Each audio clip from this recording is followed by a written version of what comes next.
Hola y bienvenidos a Lucio Visión. El día de hoy es un programa especial porque hoy, 7 de abril del 2015, se festeja el Día Mundial de la Salud. La alimentación o la dieta que uno consume siempre debe de tener varios puntos, como por ejemplo que debe de ser equilibrada, que mantenga varios nutrientes diferentes, que tenga variedad de alimentos como frutas, verduras, carnes, cereales, etcétera, etcétera. Y uno de los puntos muy importantes en la dieta es la inocuidad. ¿Qué es esto de inocuidad? Pues básicamente garantizar que el alimento sea seguro. Esto es, que no pueda producir ninguna enfermedad. Entonces, para este 2015 y en esta fecha especial que se dedica al Día Mundial de la Salud, es hacia la inocuidad de los alimentos. El objetivo para este día de la OMS es dar a conocer acerca de los cuidados que se deben de llevar a cabo desde el campo a la mesa, con una frase que va en cuanto a la seguridad alimentaria: del campo a la mesa, haz tu parte. ¿Qué quiere decir esto? Que desde el campo se debe de cuidar la forma de cultivar los alimentos, se debe de cuidar la forma de cuidar a los animales que comemos para que estos no nos puedan transmitir alguna enfermedad. Del campo pasamos a la industria, en la que la industria debe de estar consciente de tratar bien a los alimentos, del transporte de los alimentos, los que tienen que estar refrigerados una vez que son cosechados, o si son animales ya sacrificados, que la carne esté refrigerada, congelada, para evitar el crecimiento de bacterias. Después de la industria seguiría el mercado. Con el mercado se refiere a venta de alimentos, que pueden ser alimentos preempaquetados, como pueden ver aquí un paquete de un alimento preempaquetado, una lata de otro alimento preempaquetado, o simplemente frutas o verduras frescas. O también puede ser la venta de alimentos ya preparados, como en un restaurante. Y entonces hace énfasis en los cuidados que debe de haber, en que, por ejemplo, en los alimentos preempaquetados debe de haber una fecha de caducidad bien visible. En este caso está de este lado. Debe de estar los empaques sin estar rotos, las latas sin estar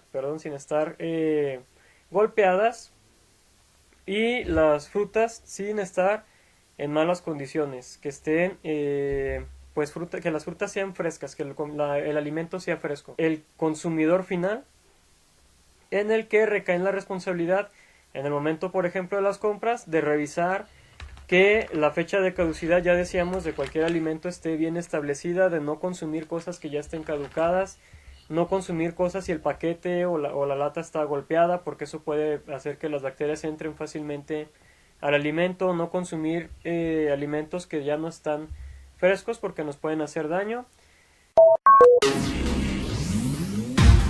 Hola y bienvenidos al corte informativo de Lucio Visión.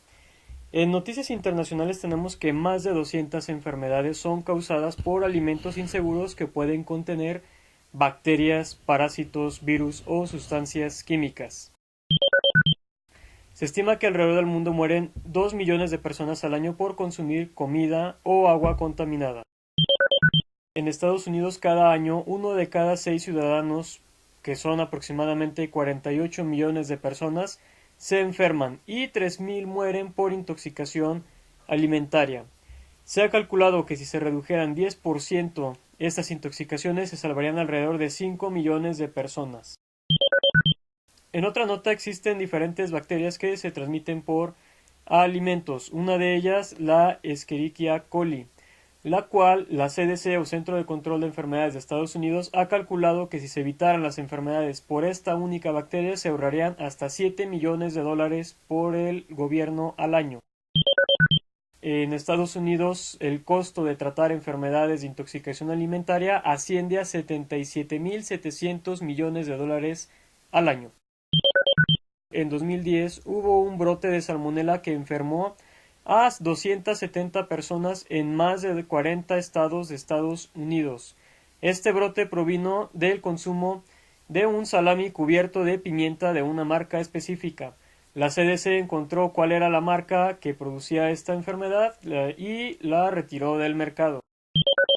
En 2008, en China, hubo contaminación de fórmula láctea para niños con una sustancia llamada melanina. Esta sustancia infectó o afectó a 300.000 niños y 6 murieron. En 2011, en Alemania, hubo un brote de contaminación por E. coli. por brotes de fenogreco. Esta planta fenogreco es utilizada como condimento o como brote para ensaladas en países de Europa, Asia y el norte de América. Los casos fueron reportados en 8 países de Europa y Norteamérica que llevaron a 53 muertes. Este brote causó pérdidas por 1.3 billones de dólares para granjeros e industrias y de 236 millones en puestos de emergencia en 22 países europeos. En noticias locales, el pasado 29 de marzo, 31 personas de la localidad de Ixtlahuacán del Río resultaron intoxicadas por consumir menudo con carnaza, siendo el 1 de abril cuando la Secretaría de Salud Jalisco publicó que la intoxicación fue debida a clenbuterol. En México, las enfermedades intestinales relacionadas con alimentos ocupan el segundo lugar de todas las enfermedades al año. En las últimas estadísticas disponibles, que son del 2013, se observa cómo el primer lugar lo ocupan las infecciones respiratorias con 26 millones de afectados. En segundo lugar, las enfermedades intestinales relacionadas con alimentos con 6 millones de afectados. En tercer lugar, las infecciones de vías urinarias con 4 millones de afectados. El cuarto lugar, gastritis con 1 millón de afectados. Y el quinto, gingivitis con 724,000 personas. Nótese cómo el cáncer, el VIH, los infartos, que son enfermedades más comunes, no entran ni siquiera dentro de las primeras 20 enfermedades más importantes del país.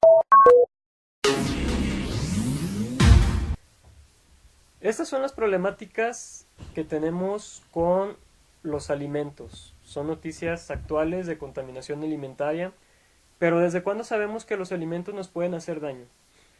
Ya desde 2000 años antes de Cristo, Moisés, el personaje de la Biblia, pueden buscarlo en el libro Levítico capítulo 11, dictaba leyes acerca de qué alimentos estaban prohibidos y cómo debían ser incluso ser preparados y manejados los alimentos. Todo esto es lo que en la actualidad la religión judía maneja como alimentos kosher, alimentos que cumplan con todas esas normas que Moisés puso para evitar caer en pecado o en cierta forma caer en enfermedades.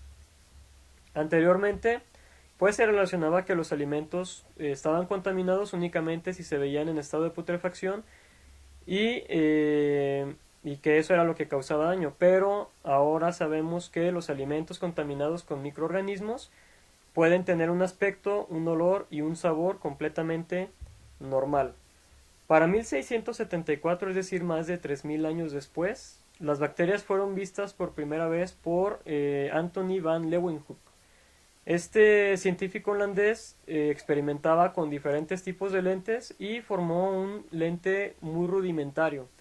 Y lo primero que hizo fue tomar unas gotas de agua de un lago cercano, ponerlas bajo varios lentes y entonces describió cómo podía observar algunas figuras en espiral, otras en forma de rayitas y que se movían. Y eso fue lo que él al principio describió como pequeños seres vivos, en especial los que veía que se movían.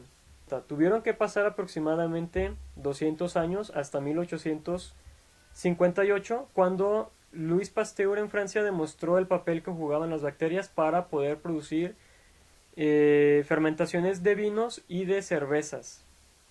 Se apreciaron esos hallazgos porque lo que investigaba era por qué algunos toneles de cervezas o de vinos se echaban a perder y otros continuaban bien. En esas investigaciones descubrió que había bacterias y encontró que las bacterias podían ocasionar enfermedades tanto en hombres como en animales y que eso era lo que podía echar a perder a ciertas sustancias como ya mencionamos, vinos y cervezas. También descubrió que si los alimentos eran cocinados a altas temperaturas por un tiempo, luego se enfriaban, luego se volvían a calentar y llevaban un proceso de enfriamiento, de sobrecalentamiento y congelamiento, producía que todas las bacterias se murieran. Y esto fue el principio de lo que hoy conocemos como pasteurización. Ustedes pueden comprar un bote de leche y luego dice leche pasteurizada. ¿Qué quiere decir eso? Que le hicieron los procesos que Pasteur descubrió para poder eliminar a estas bacterias. Bien, para 1854, pocos años antes de que Pasteur descubrió estas bacterias que producían enfermedades, John Snow descubrió que el agua contaminada, específicamente en Londres, producía enfermedades. ¿Qué quiere decir? En aquellos tiempos tenían epidemias de cólera en la ciudad de Londres y descubrieron que una mitad de la ciudad no se enfermaba y la otra mitad sí. Entonces a este médico se le ocurrió que debía de haber algo que fuera común para una mitad de la ciudad y que fuera diferente a la otra mitad de la ciudad para no provocar esa enfermedad. Y entonces descubrió que la mitad de la ciudad se alimentaba de agua directamente del río y otra mitad se alimentaba de agua sacada de un pozo. Analizaron las aguas del río y del pozo y descubrieron al bicho que produce el cólera, encontrando que la mitad de la ciudad que se alimentaba del pozo estaba infectado por cólera y por eso solo una mitad de la ciudad era la que se enfermaba. A principios del siglo XX se descubrieron otras bacterias como Salmonella y Staphylococcus, pero eso lo comentaremos en el próximo video de esta serie especial del Día Mundial de la Salud. Entonces, ¿qué nos toca? ¿Qué podemos hacer para no enfermarnos con lo que comemos? ¿Qué es lo que haces tú? Déjame tus respuestas en la parte de abajo en los comentarios. Si te gustó el video, por favor, suscríbete. Si la información te es de utilidad, compártelo también con tus amigos. Y muchas gracias por haber visto este video. Hasta luego. And ache joints and pain when the mind is quiet enough to hear the rain. When it's free to dream and free to scream. Oh, can you tell me finer things?